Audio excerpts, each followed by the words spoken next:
ناظرین کرام، 12 ربیع الاول تک جو شخص قرآن کریم کی یہ بابرکت صورت صرف اور صرف 7 مرتبہ پڑھ لے گا تو اللہ تبارک و تعالیٰ اس شخص کو زیرو سے ہیرو بنا دے گا۔ اس شخص کی ہر خواہش کو، ہر حاجت کو اللہ تبارک و تعالیٰ پلک جھپکتے ہی پوری فرما دے گا۔ قرآن کریم کی یہ سورہ مبارکہ بہت زیادہ برکتوں والی صورت ہے۔ اللہ تعالیٰ نے اس صورت میں بے تحاشا برکت اور شفا رکھی ہے۔ جو شخص 12 ربیع الاول تک قرآن کریم کی یہ بابرکت سورہ مبارکہ صرف اور صرف 7 مرتبہ پڑھ لے گا تو اس شخص کو اللہ تبارک و تعالیٰ غیب کے خزانوں سے عطا فرمائے گا، اس پر اپنی بے تحاشا نعمتیں نازل فرمائے گا اور وہ شخص دنوں میں ہی مالا مال ہو جائے گا۔ جان لیجئے کہ قرآن پاک کی وہ بابرکت صورت یہ ہے، بسم اللہ الرحمن الرحیم۔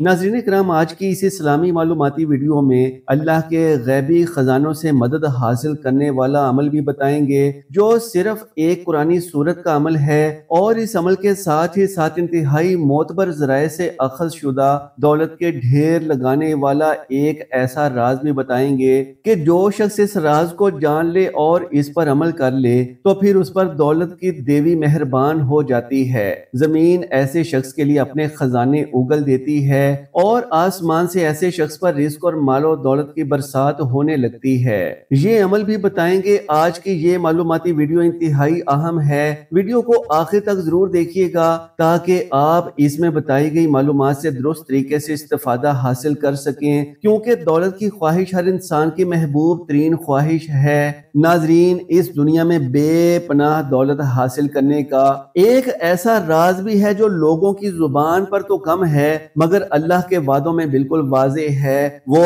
راز سادہ بھی ہے اور روح کو جھنجھوڑ دینے والا بھی۔ یہ راز ہے سخاوت، اللہ کی مخلوق پر دل کھول کر خرچ کرنا، بے لوث دینا اور اپنے ہاتھ کو تنگ نہ کرنا۔ یہ ایسا چراغ ہے جو جتنی ہوا پاتا ہے اتنا روشن ہوتا چلا جاتا ہے۔ انسان سمجھتا ہے کہ دیے سے کم ہو جاؤں گا، مگر اللہ رب العالمین فرماتا ہے تم جو بھی خرچ کرتے ہو وہ اس کی جگہ بھر دیتا ہے۔ انسان کے حساب و کتاب میں کمی دکھائی دیتی ہے مگر رحمت الہی کے ترازو میں دینے والا اصل میں بڑھاتا چلا جاتا ہے۔ ہم میں سے اکثر مال کو کفل لگا کر رکھتے ہیں کہ کہیں کم نہ ہو جائے، لیکن رسول اللہ صلی اللہ علیہ وآلہ وسلم نے دل کا کفل توڑ دیا، فرمایا صدقہ دینے سے مال کم نہیں ہوتا۔ یہ جملہ صرف تسلی نہیں حقیقت ہے۔ تم خرچ کرو تو رحمان خرچ بڑھا دیتا ہے۔ کبھی پتہ چلتا ہے کہ رزق کے دروازے جہاں بند تھے وہاں سے کھل گئے، کبھی نئی راہیں، نئی ترقیاں، نئے روابط، نئی آسانیاں۔ میں تمہیں ایک داستان سناتا ہوں، ایک ایسی کہانی جو دل کو چیر دیتی ہے، ایسی کہ آنکھوں میں نمی لائے بغیر نہیں رہ سکتی۔ شہر کی ایک پرانی کوچی میں ایک کاریگر رہتا تھا، نام تھا نعمان۔ صبح سویرے چادر اوڑھے اپنی چھوٹی سی ورکشاپ کھولتا، شام تک ہتھوڑا چلاتا رہتا۔ کمانے کے بعد وہ بڑی احتیاط سے حساب کرتا، یہ گھر کا خرچ، یہ بچوں کی فیس، یہ کرایہ، یہ دوا، اور آخر میں جب کبھی وہ صدقے کے لیے ہاتھ بڑھاتا تو شیطان سرگوشی کرتا کہ یہی تھوڑا سا بچا ہے، اسے بھی دے دیا تو کل کا کیا کرو گے۔ نعمان کا دل ڈول جاتا، وہ سوچتا کبھی سب کچھ ٹھیک ہو جائے گا تو پھر سخاوت کروں گا۔ ایک شام طوفانی بارش ہوئی، گلیوں میں کیچڑ، بجلی غائب، اور نعمان کے ورکشاپ کے دروازے پر ایک ہلکی سی دستک۔ باہر نکلا تو دیکھا ایک بوڑھی عورت، ہاتھ میں چھتری نہیں، کپڑے بارش سے بھیگے ہوئے، کندھے پر ایک چھوٹا سا تھیلا اور ساتھ ایک نحیف بچہ۔ عورت کی آنکھوں میں پیاس کی جھلک تھی، بیٹا کچھ کھانے کو مل جائے، 2 دن سے چولہا نہیں جلا۔ نعمان کے جیب میں اس وقت گھر کی ضرورت کا بس ایک ہی نوٹ تھا۔ دل نے کہا کہ یہ دے دیا تو گھر میں کم پڑ جائے گا، مگر اس لمحے اسے نبی رحمت صلی اللہ علیہ وآلہ وسلم کی آواز سے محسوس ہوئی، خرچ کرو تم پر خرچ کیا جائے گا۔ اس نے کپ کپاتے ہاتھوں سے نوٹ نکالا، عورت کے ہاتھ میں رکھا اور اپنے رب سے بے ساختہ کہا، یا اللہ میں نے تیرے نام پر دیا، تو میرے دروازے بند نہ کرنا۔ صبح اٹھا تو حیرت نے اس کے قدم روک لیے۔ دروازے پر ایک پرانا گاہک کھڑا تھا جس نے سال بھر سے نظر تک نہ کی تھی۔ بولا، نعمان بھائی یہ ایک بڑا ٹھیکہ ہے، میرا دل کہتا ہے کہ یہ کام تم ہی سلیقے سے کرو گے۔ نعمان کا دل دھڑک اٹھا۔ چند ہفتوں میں وہ کام ختم ہوا تو اجرت اس کے خیال سے کہیں زیادہ ملی۔ نعمان نے پہلی بار سخاوت کے راز کو اندر تک محسوس کیا۔ اس نے طے کر لیا کہ اب جو بھی آئے گا میں رب کے نام پر دیتا رہوں گا. پہلے 10واں حصہ، پھر آہستہ آہستہ 5واں حصہ، اور پھر ایک دن اس نے اپنی چھوٹی بیٹی کی ہتھیلی میں کچھ رقم رکھ کر کہا یہ صدقہ ہے بیٹی، اس میں رب کی برکت ہے. اس دن سے نعمان کی تنگ سی گلی وسیع ہو گئی، لوگوں کی دعائیں اس کے پیچھے چلنے لگیں اور رزق ایسی سمتوں سے آنے لگا جن کا وہ تصور بھی نہ کرتا تھا. یہ کہانی کہنے کے لیے نہیں، جگانے کے لیے ہے. تم بھی نعمان بن سکتے ہو. تمہاری جیب میں وہی ایک نوٹ، تمہارے سامنے وہی آزمائش. کر لو رب پر بھروسہ. سخاوت کا ایک دروازہ کھولو، 70 کھلیں گے. قرآن کہتا ہے تم ہرگز نیکی کی بلند منزل نہ پا سکو گے جب تک کہ اپنی پسندیدہ چیز خرچ نہ کرو. اور دوسری جگہ فرمایا اللہ سود کو مٹاتا ہے اور صدقات کو بڑھاتا ہے. دیکھو لفظوں کی کاریگری نہیں، رب کا اعلان ہے، بڑھاتا ہے. میں نے اپنی آنکھوں سے دیکھا ہے کہ سخاوت صرف پیسہ نہیں، مزاج ہے. تم مسکراہٹ بانٹو، بازو تھام لو، دکھ سن لو، غم خوار بن جاؤ، یہ بھی صدقہ. مگر رزق کی عجیب بات یہ ہے کہ جب تم مال بھی دو تو رزق کا دائرہ اور وسیع ہوتا ہے. ایک نوجوان تھا، نوکری، نئی تنخواہ مختصر. اس نے ایک چھوٹا سا ڈبہ گھر کے دروازے کے پاس رکھ دیا، نام رکھا اللہ کے مہمانوں کا حصہ. ہفتے کے اختتام پر وہ اس ڈبے کو دیکھتا، جو بھی جمع ہوتا چپکے سے کسی ضرورت مند کے نام. چند ماہ میں اس کے دفتر میں ترقی کی خبر آ گئی. وہ چمکا نہیں، سجدے میں گر پڑا، روتے ہوئے بولا یا رب میں نے تو قطرہ دیا تھا، تو نے مجھے دریا عطا کر دیا. سخاوت کا ایک اور رخ بھی سنو. جنید نام کا ایک تاجر تھا، بازاروں میں اس کی ساکھ مضبوط تھی، مگر 1 سال کاروبار کسی نامعلوم بندن میں جکڑا ہوا تھا. نہ نیا گاہک آتا نہ پرانا لوٹتا. ایک عالم دین نے اسے نصیحت کی اپنی حساب کو بدل دے، جب بھی ہو حصہ نکال اور اللہ کے راستے میں لگا. جنید نے اسی دن سے ہر بے پر کچھ فیصد ثابت کر لیا. پہلے تو اسے لگا کہ یہ کم کر دے گا، مگر چند ہفتوں کے بعد اس نے دیکھا کہ گودام میں خالی جگہ کم پڑ گئی. حیرت نے کہا یہ کیسا حساب ہے؟ ایمان نے جواب دیا یہ رب کا حساب ہے. وہ گھٹنوں کے بل زمین پر بیٹھ کر رواں دل سے بولا یا رب میں نے سمجھا تھا میرے اقدام سے ہوتا ہے، اب جان لیا کہ تیرے فضل سے ہوتا ہے. کبھی کبھی سخاوت کی سچی آزمائش وہاں آتی ہے جہاں دل ٹوٹتا ہے. ایک یتیم خانہ تھا، چھوٹے چھوٹے قدم، معصوم آنکھیں، اور ان آنکھوں کی ڈبڈباہٹ میں 1000 سوال. وہاں ایک عورت آتی، نام بتانے کی ضرورت نہیں، وہ ہر ماہ ایک گھریلو بچت لے کر پہنچ جاتی. میں نے ایک بار کانپتی آواز میں اس سے پوچھا باجی خود بھی تو ضرورتیں ہوتی ہوں گی. اس نے نم آنکھوں سے کہا بیٹا جب میں روٹی کا آخری نوالا ان کے ہاتھ میں رکھتی ہوں تو میرے گھر میں سکون کے دیے جل اٹھتے ہیں. تم حساب نہ کرو، حساب وہ کرتا ہے. اور پھر وہ رات جو کہانی کے بیچوں بیچ آ کر سب قواعد بدل دیتی ہے. شہر کے اس پار مضافات میں بارش نے بستی کے کچے گھروں کو گھیر لیا. ایک گھر میں بیمار باپ، 2 ننھے بچے اور ایک نوجوان ماں جو کھڑکی کے پاس ہاتھ جوڑ کر آسمان کی طرف دیکھ رہی تھی. اس کی آنکھیں کہہ رہی تھی یا اللہ کچھ کر دے. اسی وقت ایک آدمی جس نے اپنی تنخواہ میں سے سخاوت کا معمول بنا رکھا تھا، رات کی تاریکی کاٹتا اس گلی تک پہنچا. اس نے دروازہ کھٹکھٹایا. ماں نے در کھولا تو اس کے سامنے کھانے کے تھیلے، دوا، بچوں کے کپڑے اور تھوڑی رقم رکھی تھی. اس نے خاموشی سے سب اندر رکھوا دیا اور لوٹنے لگا. ماں کی ہچکی بند گئی. آپ کون ہیں؟ اس نے پلٹ کر کہا میں کون ہوں؟ کوئی نہیں، یہ سب تیرا رب بھیج رہا ہے. اس لمحے آسمان جو تیز بارش سے سیاہ تھا یوں لگا جیسے کھل گیا ہو. وہ ماں سجدے میں جا گری. یا رب میرے دروازے پر رحمت خود چل کر آ گئی. لوگوں یہ کہانیاں افسانہ نہیں حقیقت ہیں. تم کبھی اسپتال کی راہداریوں میں در مانگتی آنکھیں دیکھ لو، کبھی کسی دہاڑی دار کے خالی ہاتھوں میں کل کا سوال جھانک لو، کبھی کسی طالب علم کی فیس کے پیچھے اس کی ماں کے بند ہونٹوں کی دعا سن لو. پھر دیکھو کہ تمہارے اندر کتنی موسموں کی تبدیلی ہوتی ہے. سخاوت صرف دیتے رہنے کا نام نہیں، خود کو بدل لینے کا نام ہے. تم جب دیتے ہو تو اصل میں اپنے دل کی مٹی کو زرخیز کر رہے ہوتے ہو. اسی زرخیز مٹی میں رب برکت کے بیج بوتا ہے. کیا یہ سب محض روحانی گفتگو ہے؟ نہیں. دنیا کا معیشتی اصول کہتا ہے کہ دولت گردش چاہتی ہے. روک دو تو غلہ گھٹتا ہے، بہنے دو تو نہریں بنتی ہیں. اور ایمان کا اصول یہ ہے کہ تم اللہ کے بندوں کی حاجت پوری کرو،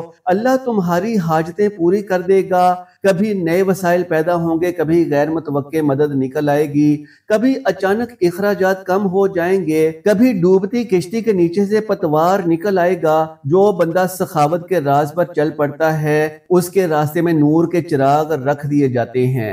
اور یہ راز سیکھنے کے لیے تمہیں بہت بڑے قاری یا تاجر ہونے کی حاجت نہیں۔ ایک چھوٹے مدرسے کے استاد نے اپنی جیب میں روزانہ کے چند سکے صدقہ کے نام لکھ دیے۔ سال کے اختتام پر جب اس نے اپنے زندگی کے حساب پر نظر ڈالی تو کچھ ایسا تھا کہ الفاظ کم پڑ گئے، ذہنی سکون بڑھا، رزق کشادہ ہوا اور بیماری نے پیچھا چھوڑا، اور اس کی آنکھوں میں ایک ایسی شکر گزاری آ گئی جس کے سامنے سونا چاندی بھی سستا لگا۔ یاد رکھو، سخاوت شرط نہیں لگاتی، یہ معاملہ خلوص کا ہے۔ نیت میں ریا کا کوڑا شائبہ بھی ہو تو چراغ کی لو کمزور ہو جاتی ہے۔ دو مگر چھپا کر دو، دو مگر ناز نہ کرو، دو مگر احسان نہ جتاؤ، اور جب دو تو دل کی خوشی سے دو۔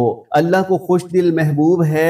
دل میں یہ یقین رکھو کہ جو ہمیشہ دیتا ہے وہ رب ہے، ہم صرف اس کی راہ داری ہیں۔ تم میں سے کوئی کہے گا میری آمدنی تو کم ہے، میں کیا کر سکتا ہوں؟ میں کہوں گا کہ تم جس کھڑکی میں کھڑے ہو اسی سے آسمان دیکھا جا سکتا ہے۔ تمہارے لیے چھوٹا حصہ بھی بڑا بن سکتا ہے۔ روزانہ کے حساب سے 2 روٹیاں کسی کے نام، مہینے کے حساب سے ایک پرچی کسی مریض کے نام، ہفتہ وار ایک پارسل کسی بیوہ کے نام، اور اگر کچھ نہ بھی ہو تو اپنے ہاتھ کی محنت دے دو، اپنے علم کی روشنی دے دو، اپنے وقت کا سایہ دے دو۔ یہ سب صدقہ ہے، اور دیکھنا کہ اس کے بدلے میں سکون، رحمت اور رزق کیسے ٹپکتا ہے۔ آخر میں تمہارے دل پر ایک دھڑکن رکھتا ہوں، اپنے گھر میں ایک چھوٹا صندوق رکھ دو، نام دے دو سخاوت کا راز۔ اس میں روزانہ، ہفتہ وار یا جتنا بھی ممکن ہو اللہ کے نام کا حصہ ڈال دو۔ جب تم یہ صندوق کھولو گے تو تمہیں صرف سکے اور نوٹ نہیں ملیں گے، تمہیں اپنے دل کا نیا چہرہ ملے گا۔ اس چہرے پر نور ہوگا اور تمہاری زندگی پر رب کی رحمت کی بارش۔ ناظرین کرام، ربیع الاول کا دن ہمارے لیے اس وجہ سے نہایت عظمت والا، عزت والا اور شان والا ہے کہ بعض علماء یہ کہتے ہیں کہ اس دن ہمارے آقا سیدنا حضرت محمد مصطفیٰ صلی اللہ علیہ وآلہ وسلم دنیا میں جلوہ افروز ہوئے۔ اگرچہ اس میں اختلاف بھی ہے، لیکن علماء کی بڑی تعداد کا متفقہ طور پر قول یہی ہے کہ 12 ربیع الاول کا دن ہی دراصل نبی آخر الزمان حضرت محمد مصطفیٰ صلی اللہ علیہ وآلہ وسلم کی ولادت کا دن ہے۔ اسی لیے ہمارے پاکستان میں اور گرد و نواح عربوں میں بھی اور دوسرے ممالک میں بھی جہاں جہاں مسلمان موجود ہیں، اس دن کی خصوصیت سے نبی کریم صلی اللہ علیہ وآلہ وسلم پر درود و سلام کا تحفہ بھیجتے ہیں۔ محافل کا انعقاد ہوتا ہے، عبادات الہی میں جوش و جذبہ دیکھنے میں آتا ہے، خوشیاں منائی جاتی ہیں، جھنڈے لہرائے جاتے ہیں، اخبارات میں مقالے لکھے جاتے ہیں، فی سبیل اللہ کھانے اور پینے کی اشیاء لوگوں میں تقسیم کی جاتی ہیں۔ یہ ایک خوشی کا سماں ہوتا ہے۔ ایک مسلمان کو اس بات پہ خوش ہونا بھی چاہیے، اور جو آپ صلی اللہ علیہ وآلہ وسلم کی آمد پر خوش نہیں ہے تو اس کے پھر ایمان کی حیثیت ہی کیا ہے، آپ خود سوچ لیں۔ بہت ہی مبارک دن ہے، اور اس مبارک دن کے اندر دعائیں بھی قبول ہوتی ہیں۔ آپ صلی اللہ علیہ وآلہ وسلم کی یاد میں جو محافل سجائی جاتی ہیں، اجتماعات جو گھروں میں ہوتے ہیں، مساجد میں ہوتے ہیں، جس میں نبی صلی اللہ علیہ وآلہ وسلم کی شان بیان کی جاتی ہے، سیرت بیان کی جاتی ہے، تعلیمات بیان کی جاتی ہیں، تو اس سے پھر اللہ بھی خوش ہوتا ہے۔ تو اللہ کو راضی کر لینا ہی ایک مسلمان کے لیے سب سے افضل عمل ہے، اور اللہ کی ناراضگی ہی کسی مسلمان کی سب سے بڑی ناکامی ہے۔ ویسے تو یہ مہینہ بذات خود ہی بہت بڑی عظمت والا اور شان والا ہے، لیکن اس مبارک مہینے میں بھی ایک ایسا عمل ہے جو نہایت ہی مبارک اور برکت والا ہے، اتنی برکت والا کہ جسے کرنے سے اللہ تبارک و تعالی اپنے بندے سے راضی ہو جاتا ہے، اپنے بندے کی ہر حاجت کو، ہر خواہش کو پورا فرماتا ہے۔ یہ وہ مبارک عمل ہے کہ جسے کرنے سے انسان کی تقدیر بدل جاتی ہے، اللہ تبارک و تعالی اپنے بندے کی قسمت کو بدل کر رکھ دیتا ہے۔ اس عمل میں اللہ تبارک و تعالی نے بے تحاشا برکت اور شفا رکھی ہے۔ اگر کوئی شخص کسی مشکل میں ہے، کسی پریشانی میں مبتلا ہے، کسی مصیبت کا مارا ہوا ہے، تو وہ اس بابرکت عمل کو کر لے، انشاءاللہ اس کی بڑی سے بڑی مشکل اور پریشانی کو بھی اللہ تبارک و تعالی پلک جھپکتے ہی ختم کر دے گا۔ اللہ تبارک و تعالی اس شخص کی غیب سے مدد فرمائے گا۔ اسی طرح اگر کوئی شخص یہ کہتا ہے کہ اس کے پاس پیسوں کی بہت کمی ہے، رزق کی بہت زیادہ کمی ہے، ہر طرف تنگ دستی ہی تنگ دستی ہے، کاروبار میں برکت نہیں ہے، گھر میں پیسے میں برکت نہیں ہے، دن بہ دن حالات خراب ہی ہوتے جا رہے ہیں، کسی بھی طرف سے امید جاگتی نظر نہیں آ رہی، تو بس پھر وہ شخص 12 ربیع الاول تک کسی بھی دن قرآن کریم کی یہ بابرکت سورت صرف اور صرف 7 مرتبہ پڑھ لے، انشاءاللہ اس شخص کا ہر مسئلہ حل ہو جائے گا۔ اللہ تبارک و تعالیٰ اس شخص کو اتنا رزق عطا فرمائے گا کہ وہ خود حیران رہ جائے گا۔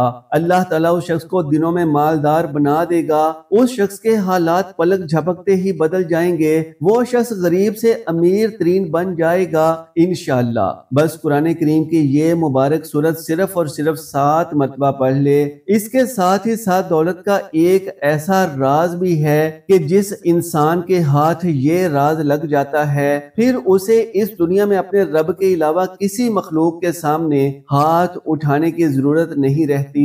وہ راز بھی بتائیں گے لیکن پہلے عمل جان لیں۔ ناظرین کرام، اب آپ کو اس عمل کا بتاتے ہیں کہ آپ نے اس بابرکت وظیفے کو کس طرح سے کرنا ہے، کس وقت کرنا ہے، اور یہ بابرکت سورہ مبارکہ کون سی ہے۔ تو جان لیجئے کہ آپ نے اس عمل کو صبح فجر کی نماز کے بعد کرنا ہے۔